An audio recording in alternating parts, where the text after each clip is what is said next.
Pemerintahan Donald Trump mendatang mengagendakan pemangkasan pembelanjaan negara. Untuk merealisasi pengurangan anggaran ini, Trump menunjuk pengusaha Elon Musk dan Vivek Ramaswamy membentuk Departemen Efisiensi Pemerintah, sebuah lembaga yang akan memberi masukan kepada Presiden. Lantas bagaimana konsep dari departemen ini? Simak selengkapnya di laporan tim VOA dari Washington DC berikut ini. Pemerintah baru AS mengusung semangat efisiensi anggaran negara. Menurut analis, ini bukan pertama kalinya sebuah pemerintah baru berjanji memangkas pembelanjaan. Presidents have been talking in one way or another about downsizing or reducing the role of government since the founding of the republic. Presiden ketiga Amerika Thomas Jefferson pada awal abad ke-19 memangkas anggaran lewat pengurangan personel militer dan pegawai negeri sipil. Pada tahun 1930-an, Franklin Roosevelt menggulirkan beragam program federal guna mengatasi dampak depresi ekonomi akbar. Program-program ini mempekerjakan jutaan orang sambil menstimulasi ekonomi, tapi semuanya adalah pekerjaan sementara. I, Ronald Reagan, do solemnly swear. Pada tahun 1980-an, Ronald Reagan membentuk Komisi Grace, terdiri dari 150 pengusaha yang ditugasi mencari ruang untuk memangkas anggaran.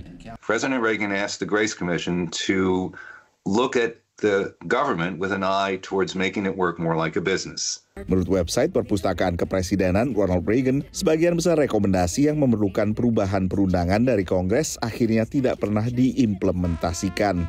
Tapi yang terjadi sejak era Ronald Reagan adalah terjadi pergeseran besar dalam paradigma memandang soal efisiensi anggaran dan perlunya merampingkan pembelanjaan pemerintah federal.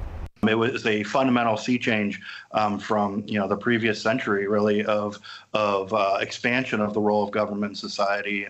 Pada tahun 1990-an, Bill Clinton mengurangi jumlah PNS sebesar 300.000 orang, yang banyak diantaranya lewat pensiun dini. Certainly one of the more significant administrations in terms of reducing the role of government of the modern era. Saat masa jabatan pertamanya, Donald Trump membekukan rekrutmen federal dan melakukan berbagai pemotongan. Tapi sebagian pengamat mempertanyakan diterapkannya pendekatan dunia usaha terhadap pemerintah. When you're the government, you are responsible to the people. And your goal is not to make money. Your goal is to provide services and defend the nation. There's a lot of fraud and waste in the private sector. So I'm not that sure that business people are necessarily the best people to even find out, to even discover fraud and waste. Tapi Trump memiliki keunggulan yang tak dimiliki Reagan maupun Clinton. There can be a faster and more comprehensive response because of social media. Members of Congress tend to respond more to social media than the old-fashioned letters they used to get.